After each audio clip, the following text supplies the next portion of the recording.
परमेश्वर के धन्य नाम की महिमा हो। प्रभात मनन के सत्र 2695 में आप सभी का बड़े प्रेम के साथ स्वागत करता हूं। आइए आज के मनन के लिए एक और बार हम लोग प्रकाशित वाक्य अध्याय 1 की 5 पढ़ते हैं। और यीशु मसीह की ओर से जो विश्वासियों के साक्षी और मरे हुओं में से जी उठने वालों में पहला उठा और पृथ्वी के राजाओं का हाकिम है, तुम्हें अनुग्रह और शांति मिलती रहे। परिवार, कलीसिया और विधि व्यवस्था अथवा सरकार, ये तीनों परमेश्वर के द्वारा संसार में स्थापित किए गए 3 संस्थान। मूसा के द्वारा परमेश्वर ने इस्राएल को दी गई न्याय व्यवस्था संसार के सभी सभ्य विधि व्यवस्थाओं की मां है। उससे पहले पापी संसार में कोई लिखित नियम व्यवस्था नहीं थी। अपनी योजनाओं को अपनी इच्छा के अनुसार संसार में लागू करने के लिए धरती पर राजाओं को नियुक्त करने वाला और उन्हें सिंहासन से हटाने वाला दोनों स्वयं परमेश्वर। रोमी अध्याय 13 की 1 में हम इस प्रकार पढ़ते हैं, हर एक व्यक्ति शासकीय अधिकारियों के अधीन रहे, क्योंकि कोई अधिकार ऐसा नहीं जो परमेश्वर की ओर से ना हो, और जो अधिकार है वे परमेश्वर के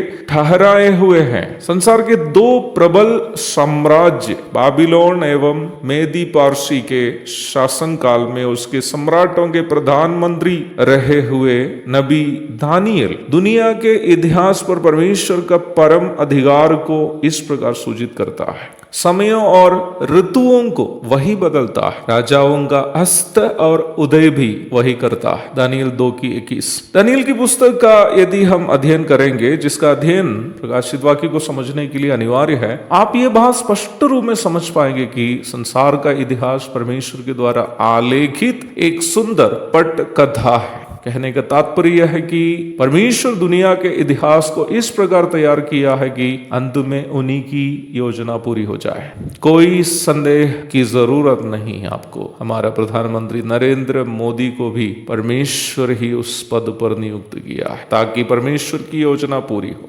परमेश्वर के निर्धारित समय पर परमेश्वर उनको पद से हटाएंगे भी। पूर्ण होने की परमेश्वर की उस योजना क्या है जिसके लिए वह इतिहास को ही नियंत्रण करता है? उस योजना अपना पुत्र यीशु मसीह को समस्त पृथ्वी का शासन सौंपना है ताकि वह धर्म से धरती पर राज करे। पुराना नियम और नया नियम में अनेकों पद इस भविष्यकालीन घटना की सूचना देती है कि यीशु मसीह वर्तमान धरती पर भी और वैसा ही नई धरती पर भी धर्म से राज्य करने जा रहा है। यशायाह 32 की 1, यिर्मयाह 23 की 5, यहेजकेल 37 की 22, दानियल 7 की 13-14, जकरिया 14 की 9, प्रेरितों के काम 1 की 6, प्रकाशित वाक्य 20 की 4-6, 22 की 3 आदि कई पद इस भविष्यकालीन घटना को सूचित करती है। जिस पुत्र को संपूर्ण जगत पर शासक बनाने के लिए पिता परमेश्वर जगत का इतिहास का नियंत्रण करता है, वही पुत्र को यहाँ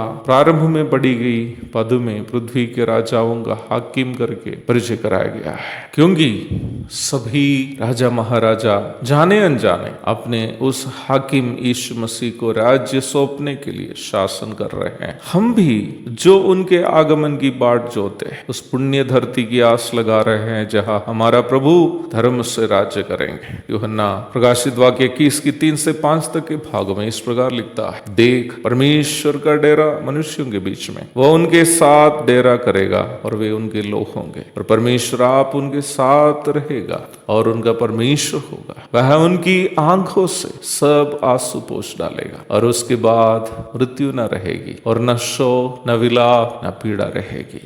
रोम के अलग अलग प्रांतों में रोमी सम्राट के दुष्टता के पात्र बनकर सताए जा रहे हैं विश्वासियों से यूहन्ना कह रहा है, वो दिन यथाशीघ्र आएगा, हमारे प्रभु यीशु मसीह धरती पर राज करेगा।